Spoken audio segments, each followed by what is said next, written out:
I really love the people. Everybody's really friendly. Yeah. And so much potential and so much beauty in the area that, you know, we're able to come in and work with people, help them get jobs and stuff like that. So we're able to impact people not just for the moment that they have a specific need, but continually. The area has a lot of poverty, but I think a lot of people around here don't focus on what they don't have in the way of material possessions. Right. A lot of their wealth is in their relations with their family and their friends and the people around them. So where they have, you know, material poverty and their houses, you know, maybe not be as nice as other homes, they still have a wealth in what they find important. Yeah, so the important things out here are family and friends in your community. Right. So in that, I think we have a wealth, even though we have a lack in material. So the grandparents that are around these days are the people that worked in the mines when the coal companies were getting a lot of business and they were pulling out a lot of coal. Those grandparents are the ones that worked. And so when the coal mines crashed there, and you know, we weren't getting as much coal, and it all just kind of fell apart. The grandparents went on government assistance, and then their children were raised at a time where they did see their parents work, but then they saw their parents go on government assistance. And then we have the third generation. Now they've never seen a parent work because there may not have been as much work when their parents were of working age. And so the current generation hasn't seen people work. And so it's hard to do what you haven't seen done. The first person that we went out to see today was a woman in her 80s, Barbara Jean, with a house with a river that's flowing under it when it rains. A lot of the houses in the area have a problem with water running under them because they're set so close to the mountain, and the water just runs down the mountain, and that's the only place it can go. So behind Barbara's house, it's pretty wet and it's pretty soft. The ground is, so the house has shifted on its foundation a bit, and then water has taken some of that foundation out of it as well. And so she needs like corrugated pipe put under there, and just so there's better drainage and the water drains to a different spot that's not near her home. And because of the water issues, her floors are falling in certain areas. Her water heater in her bathroom has fallen in, and the floor just needs to be repaired there. You know, working on the homes is good because it's repairs that they need to have to live comfortably and safely. But also it brings in different people into the area with different life experiences. And where we do work on people's homes, the primary focus isn't to make their material possessions better. It's to make the person better and to impact relationships. them. Yeah, and sometimes, you know, that's being a friend when someone's lonely. We have a lot of elderly people that don't get out a lot, or some of these young people, if they work with, say, an electrician, then they may be inspired to want to do that work themselves. So you own this property? I just own the trailer. It don't cost me enough for rent or nothing. It all like family to me here. I see. Yeah, I pay like the water bill and everything on this. All of them there's good neighbors there, but you know, you got thieves in every place. Well, tell us about your red truck. You love that red truck. I did. A Nissan's a very good vehicle. I built it from top to bottom. The motor's been redone and everything. I went to help a friend out. He said, I need a truck pullback. We got down there. After I looked at it, he went in there talking to them other people, weren't it? And he told me, he said, I'll take $75 for it, so they want to haul it off the junk. That boy went in there and get $400 for it. Got ready, it needed about 3 or 4 quarts of transmission put in. He put that in, and I think before he got home, after, you know, it took him about 6 cases of transmission fluid to get done. How'd you learn to do all this mechanical work? I just took it up on my own. Yeah, you just learned on your own. I said, if it can be tore apart, it's good. It can be put together, right?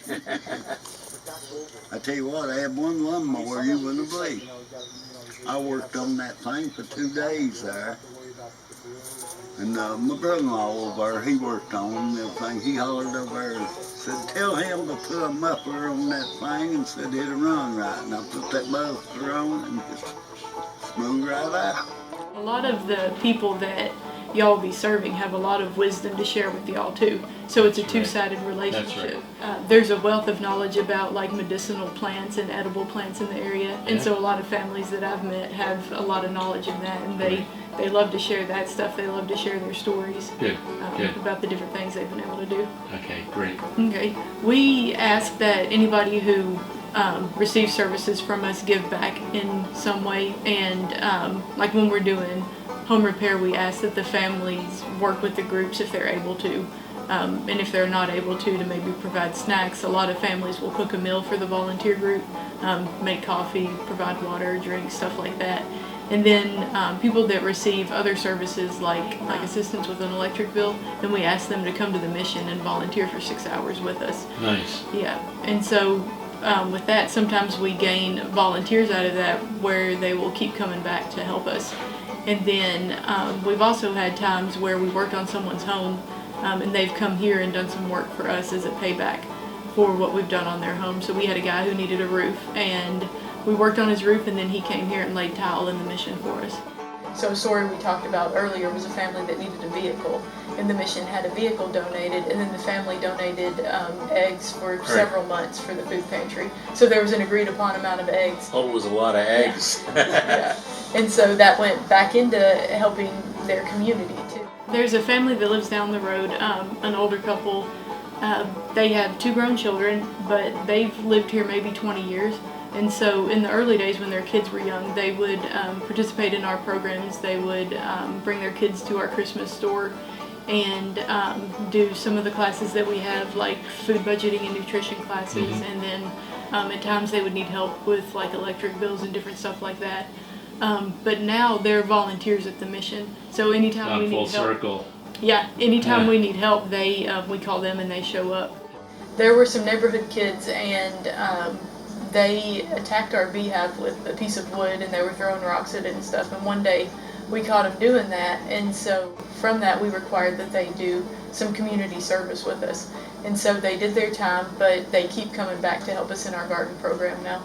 So we have a Christmas program, and parents are able to come and pick out different items for their kids, different items for themselves for Christmas, and they earn that right to come to that program. So it's really the parents that are able to provide gifts for their children based on the work that they've done here with us.